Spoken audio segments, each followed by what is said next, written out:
मजबूर रिक्शा वाला, कहानी जो आपको रोने पर मजबूर कर देगी। From Krisha story TV. रात के 12 बज रहे थे। रघु रिक्शे की पिछली सीट पर लेटा अपने फटे पुराने चादर से पैरों को ढकने की नाकाम कोशिश कर रहा था, क्योंकि मच्छरों के झुंड नीचे से लगातार हमले किए जा रहे थे। दिन भर अमीर लोग खून चूसते हैं और रात को ये साले मच्छर, बड़बड़ाते हुए उसने पैर झटका। आह! अगले ही पल उसकी चीख निकल गई। उसका पैर साइकिल के हैंडल से टकराया था। तुझे तो कब से कह रहा हूँ कि एक मच्छरदानी ले ले। बगल के रिक्शे पर लेटा बैजू काफ़ी देर से उसके और मच्छरों के बीच हो रहे मुकाबले का मजा ले रहा था। हाँ, तो तू अपने रिक्शे में मच्छरदानी क्यों नहीं लगा लेता? रघु उसके बेतुके सलाह पर चिढ़ गया। अरे मेरे बदन में खून ही कहाँ है जो ये कमबख्त चूसेंगे? 60 वर्षीय बैजू करवट लेते हुए बोला। उफ! उसे बातों में उलझा देख एक मच्छर ने सुई चुभो दिया। तू तो सराय में सोने जाता था, वहाँ क्यों नहीं गया? बैजू ने पुनः सवाल किया। क्या करे चाचा, वह सराय भी चोर उचक्कों का अड्डा बन गया है। कल रात ही किसी ने मेरे पॉकेट से 500 रुपये निकाल लिए। 2 दिन की कमाई थी। मैंने सोचा था कि 1000 पूरा करके घर भेज दूंगा, मगर मारे दुख के रघु बात पूरी न कर सका। तू सामने स्टेशन पर क्यों नहीं चला जाता? वहाँ वेटिंग रूम में पंखा लगा हुआ, नींद अच्छी आएगी। रघु को दुखी देख बैजू अपना दुख भूल गया। लेकिन किसी ने टिकट मांगा तो रघु को बात पसंद आई, किंतु वह डर रहा था। अरे इतनी रात को कौन पूछता है? कोई पूछे तो बता देना कि सुबह ट्रेन पकड़नी है। रघु को ये बात पसंद आई। लेकिन रात में मेरा रिक्शा कोई ले गया तो? रघु ने शंका जाहिर की। अरे जा, कार और बाइक के ज़माने में तेरा रिक्शा कौन चुराएगा? वैसे अगर तुझे डर है तो ला, मैं अपने रिक्शे की जंजीर से तेरा रिक्शा भी जोड़ देता हूँ, बैजू ने आश्वस्त किया। रेलवे स्टेशन उनके बिल्कुल सामने ही चंद कदमों की दूरी पर था। मुंबई जंक्शन काफ़ी व्यस्त रेलवे स्टेशन है। रात को 12 बजे भी यात्रियों की अच्छी खासी भीड़ दिखाई दे रही थी। वह प्लेटफॉर्म के सबसे आखिरी छोर पर एक पंखे के नीचे शॉल ओढ़कर लेट गया। लेकिन काफ़ी कोशिश करने के बावजूद भी उसे नींद नहीं आ रही थी। पता नहीं मेरा राहुल कैसा होगा, किस हाल में होगा। उससे बात किए भी 1 हफ्ते हो गए। पिछली बार बता रहा था कि कई दिनों से तबीयत खराब है, मोबाइल में बैलेंस भी नहीं है कि उसका हालचाल पूछूं। सोचते सोचते वह कब नींद की आगोश में समा गया पता ही नहीं चला। ओए उठ! उसने नींद से बोझिल आंखों को किसी तरह खोला तो देखा कि आरपीएफ का एक जवान हाथ में डंडा लिए प्लेटफॉर्म पर सोए यात्रियों को जगा रहा था। उसने मोबाइल निकालकर टाइम देखा तो 1 बज रहे थे। यार, अभी अभी तो नींद लगी थी, वह उबासी लेते हुए बड़बड़ाया। अभी वह दोबारा सोने की सोच ही रहा था कि वही पुलिस वाला उसकी तरफ आता दिखाई दिया, जो डंडे से बाहर जाने का इशारा कर रहा था। उसे आते देख उसके आसपास ऊँघाते यात्री जल्दी जल्दी अपनी चादरें समेटने लगे। रघु ने वहां से भागना ही उचित समझा। अन्य यात्रियों के साथ वह भी बाहर निकल आया। उसने देखा कि बाहर स्टेशन परिसर में काफ़ी यात्री सोए हुए थे। अधूरी नींद पूरी करने के लिए वह भी उनके बीच चादर बिछाकर सो गया। अभी उसे लेटे कुछ ही मिनट हुए होंगे, तभी 2-3 पुलिस वाले आए और सीटियां बजाते हुए सभी सोए लोगों को जगाने लगे। मारे नींद और परेशानी के वह पीड़ा से भर गया। वह उठा और अपने रिक्शे पर चला आया। सच कहते हैं लोग, गरीबी की जिंदगी कुत्ते से भी बदतर होती है। पता नहीं ये कैसा देश है। इससे अच्छा तो हमारा बिहार है। वहाँ तो अनेकों बेसहारों का ठिकाना रेलवे स्टेशन ही होता है। उसका मन अपनी जन्मभूमि के प्रति सम्मान से भर गया। लेकिन अगले ही पल उसकी आंखों के सामने बाढ़ से बर्बाद हुए फसलों का भयावह दृश्य गुजर गया। इस साल तक लगातार धान के रोपनी भी न हुई। बाबूजी कल ही धान का बीज लेकर आए थे और आज सुबह उठकर पिछवाड़े गए तो देखा कि खेतों में बाढ़ का पानी घुस आया था। तू तो हर साल यह कहत रहल कि इस साल बाढ़ ना आई, ई का आई। रघु व्यंग्यात्मक लहजे में बोला। बाबूजी चुप रह गए। वह कहते भी क्या, हर साल वे इसी उम्मीद में खेती करते कि इस बार बाढ़ नहीं आएगी, लेकिन हर साल बाढ़ आकर उनकी उम्मीदों पर पानी फेर देता। रघु बिहार के पश्चिमी चंपारण जिले के एक छोटे गांव का रहने वाला था। छोटा सा वह गांव 3 भागों में बटा हुआ था, जिसके एक भाग में मुस्लिम, दूसरे में वैश्य और तीसरे भाग में दलित और हरिजन रहते थे। मुस्लिम परिवारों के पास खेती लायक पर्याप्त जमीन थी। उनमें कुछ नौकरी पेशा लोग भी थे। कुल मिलाकर वे थोड़े संपन्न थे। हिंदू परिवारों में कुछ के पास थोड़ी बहुत जमीन थी तो कुछ के पास बिल्कुल नहीं थी। यूं कहा जाए कि लगभग सभी गरीब ही थे, जिनमें से अधिकांश लोग दिल्ली, केरल, पंजाब इत्यादि संपन्न राज्यों में जाकर मजदूरी करते थे। कुछ गांव के ही अन्य लोगों के खेतों में काम करके अपनी आजीविका चलाते थे। उत्तर भारत गंडक नदी के तटवर्ती इलाकों की जमीन काफी उपजाऊ थी, जिसमें लोग धान, गेहूं, गन्ना और दलहन इत्यादि की खेती करते थे। परंतु वह क्षेत्र बिहार के बाढ़ प्रभावित इलाके में आता था, जहां हर साल बाढ़ से भारी तबाही होती थी। इस साल तो हद ही हो गई। लोगों को धान के बीज गिराने का भी मौका नहीं मिला और बाढ़ आ गई। रघु के परिवार में माँ, बाप, छोटे भाई, पत्नी और 3 बच्चों के साथ कुल 8 सदस्य थे। गरीबी की वजह से रघु ज्यादा पढ़ लिख नहीं पाया था, अतः गांव के अन्य लोगों की तरह वह भी परदेश में जाकर मजदूरी करता। लेकिन उसका सपना था कि उसका छोटा भाई पढ़ लिख कर बड़ा आदमी बने। इसके लिए रात दिन वह कड़ी मेहनत करता। कुल मिलाकर जैसे तैसे परिवार का गुजारा चल रहा था। तभी कोरोना महामारी सबके लिए इम्तिहान बनकर आ गया। लॉकडाउन लगने से सभी काम धंधे प्रभावित हुए। सबसे ज्यादा मार तो गरीबों पर पड़ी। उनको तो खाने के लाले पड़ गए। रोजी रोटी चलाने के लिए तक कर्ज लेना पड़ा, जिसके कारण साहूकार का कर्ज भी बढ़ गया। अब उनकी चिंता दोगुनी हो गई। अब परिवार का खर्च चलाएं कि साहूकार का कर्ज चुकाएं। परसों हम बाहर चल जाए, रघु हाथ मुंह धोकर पलंग पर बैठते हुए बोला। कहाँ चल जाई? पत्नी ने जानना चाहा। मुंबई टिकट बन गईल बा, अभी तो बनवा के आवत तानी। का करे वहाँ जाके? देखल जाई, जवन काम मिली उ कईल जाई, लेकिन अपने परिवार के गरीबी में न मरे देव। लेकिन इतना दूर? अरे अपना गांव के बहुत लोग वहाँ रहेला। सुनले बानी वहाँ दिहाड़ी भी ज्यादा बा, लेकिन अब रहे दा, ज्यादा सवाल जिन करा, खाना लाओ, भूख लागल बा। वह उखड़ गया। उषा मन महसूस कर वहां से उठ गई। भैया, अब की बार मैं भी चलूंगा आपके साथ। राहुल इंटरमीडिएट कर चुका था, परंतु अभी लॉकडाउन की वजह से स्कूल कॉलेज बंद होने के कारण कई महीनों से घर पर बेकार बैठा था। तू क्या करेगा वहां जाकर? मैं तो कोई भी काम कर लूंगा। नहीं, तू घर पर ही रहे, यहाँ भी एक आदमी का रहना जरूरी है। भैया, मैं जानता हूँ कि घर की कंडीशन खराब है, आप अकेले क्या क्या करेंगे। मैं चलूंगा तो आपकी भी कुछ मदद हो जाएगी। आखिर यहाँ भी तो बेकार ही बैठा हूँ। रघु आगे कुछ नहीं बोल पाया, क्योंकि वह जानता था कि राहुल सच कह रहा था। तय समय पर उन्होंने ट्रेन पकड़ी और 48 घंटे के सफर के बाद मुंबई उतर गए। रघु का एक रिश्तेदार पुणे में राइस मिल में काम करता था। उसने राहुल को अपने पास बुला लिया और अपने साथ हेल्पर में लगा लिया। इधर रघु काम की तलाश में कई दिनों तक भूखा प्यासा इधर उधर भटकता रहा, लेकिन इस अनजान शहर में कोई मुनासिब का नहीं मिल पाया। इसका मुख्य कारण था मराठी भाषा का ना बोल और समझ पाना था। उत्तर भारतीय लोगों को पश्चिमी भारत में यही समस्या होती है। तभी एक दिन उसकी बैजू से मुलाकात हुई। वह भी बिहार का ही रहने वाला था। उसने ही उसे अपने रिस्क पर रिक्शा दिलाया था। उसे यहाँ रिक्शा चलाते हुए 3 महीने हो गए थे, लेकिन रहने का कोई निश्चित ठिकाना नहीं खोज पाया था। एक रिक्शा चालक जो दिन भर में बड़ी मुश्किल से 300-400 कमाता हो, उसके लिए 2000 रुपए के किराए के रूम में रहना मुमकिन नहीं था। ऊपर से खाने पीने का खर्च भी था। अतः वह दिन भर रिक्शा चलाता और रात को एक निजी ट्रस्ट द्वारा निर्मित सराय में जाकर सो जाता। परंतु आगे का किस्सा तो आप जानते ही हैं। अरे कब तक सोएगा? बैजू ने झकझोर कर जगाया तो वह नींद की दुनिया से बाहर आ गया। सोचते सोचते वह पता नहीं कब सो गया था। वह आंखें मलते हुए उठा तो सुबह के 8 बज रहे थे।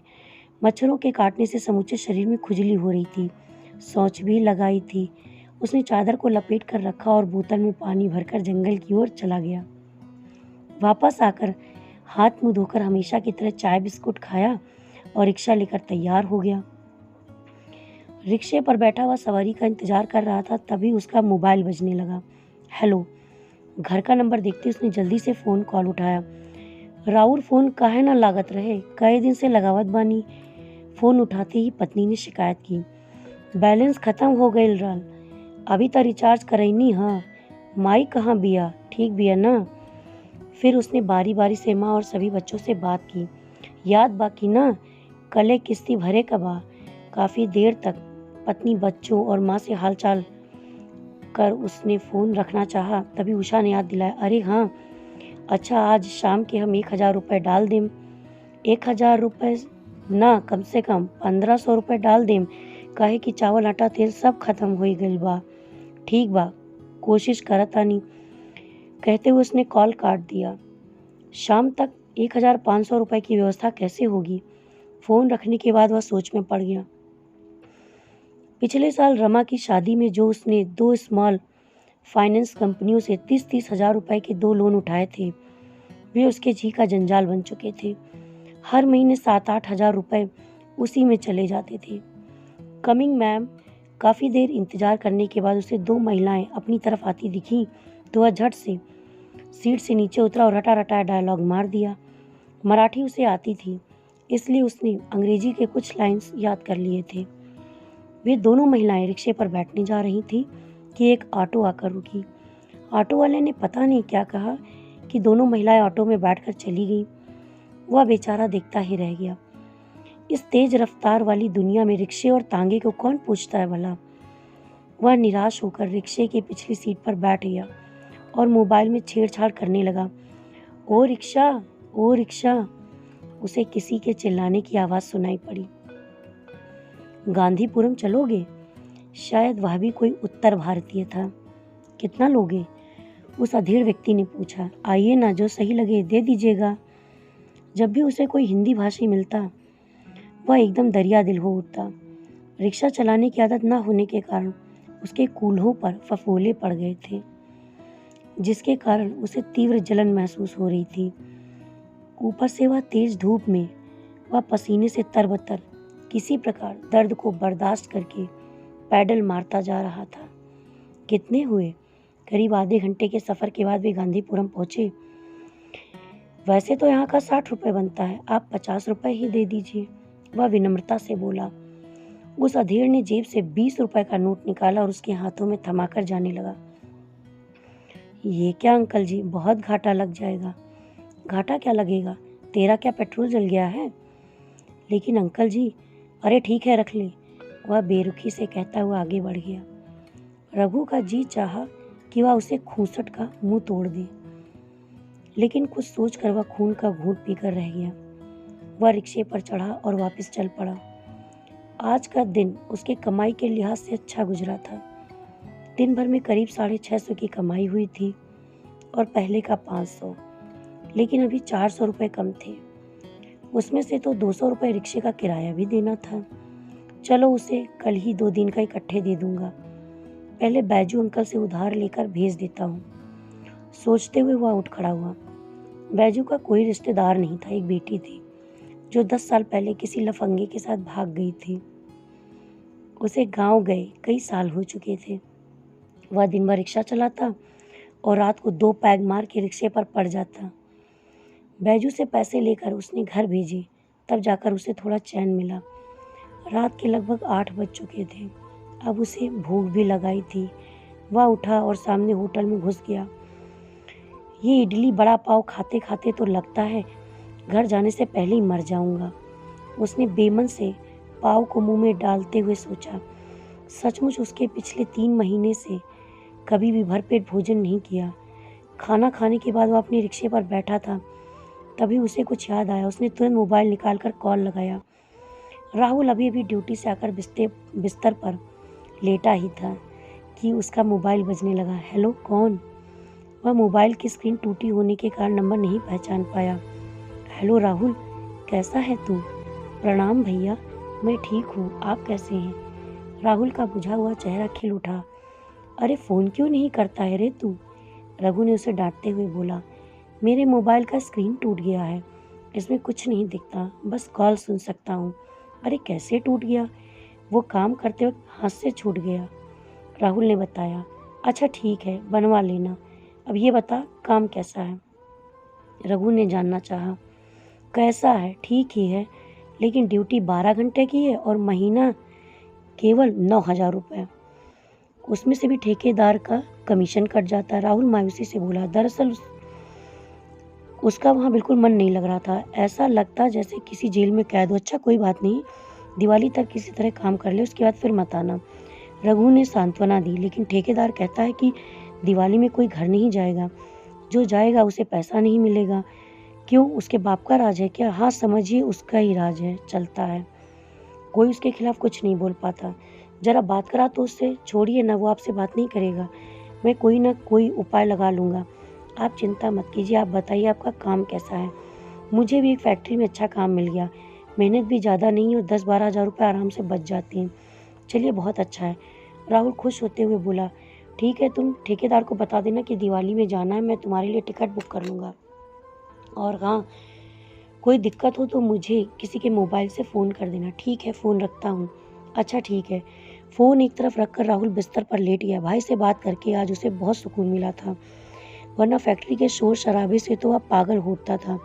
कल ठेकेदार को सब बता दूंगा कि मुझे दिवाली में जाना है। सोचते हुए वह गांव की दिवाली और छठ की पुरानी यादों में खो गया।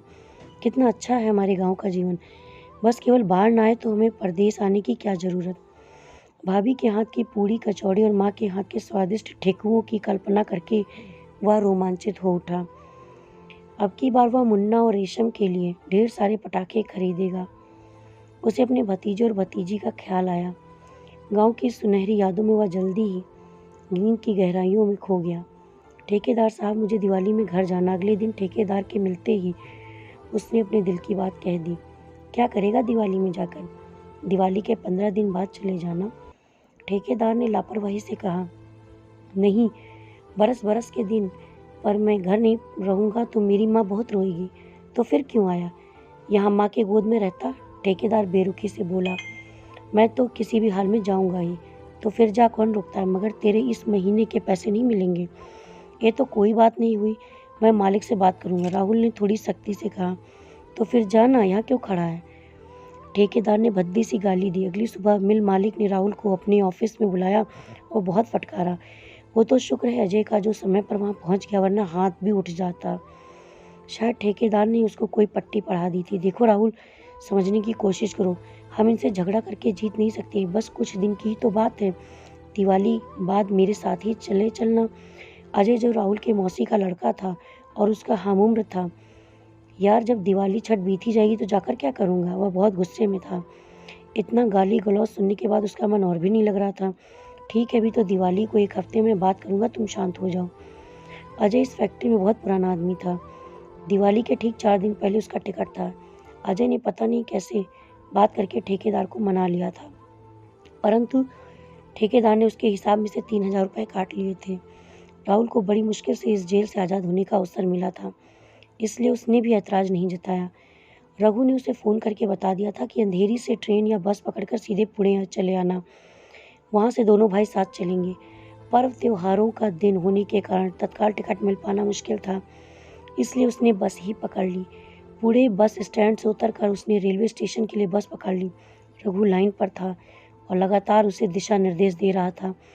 रेलवे स्टेशन के इस पार उतरकर वह मोबाइल कान में लगाए सड़क पार कर रहा था। तभी अचानक एक कार तेज गति से सामने आ गई, लेकिन उससे पहले कि कार उसके शरीर को छूती, सड़क के उस पार से किसी ने बिजली की फुर्ती से उसके ऊपर छलांग लगाई और उसे दूर ढकेल दिया।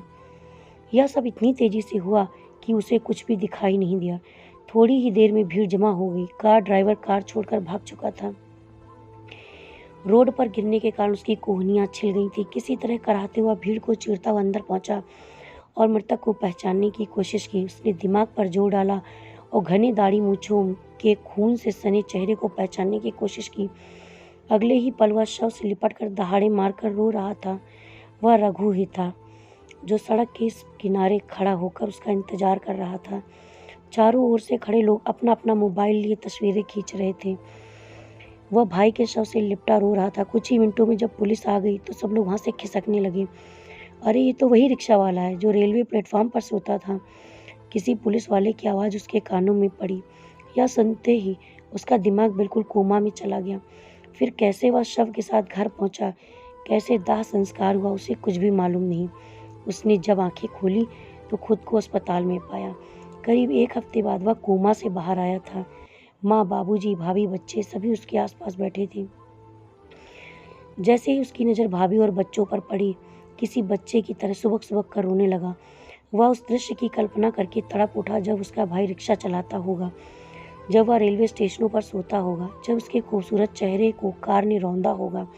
वह भाभी के पैरों में गिरकर लगातार रोते ही चला जा रहा था। लेकिन आखिर कोई कब तक रो सकता है? किसी के जाने से जीवन रुक तो नहीं जाता, लेकिन उसने उसी वक्त कसम खाई कि वह तब तक शादी नहीं करेगा जब तक वह अपने भतीजे को पढ़ा लिखा कर बड़ा आदमी नहीं बना देता और दोनों भतीजों की शादी नहीं हो जाती।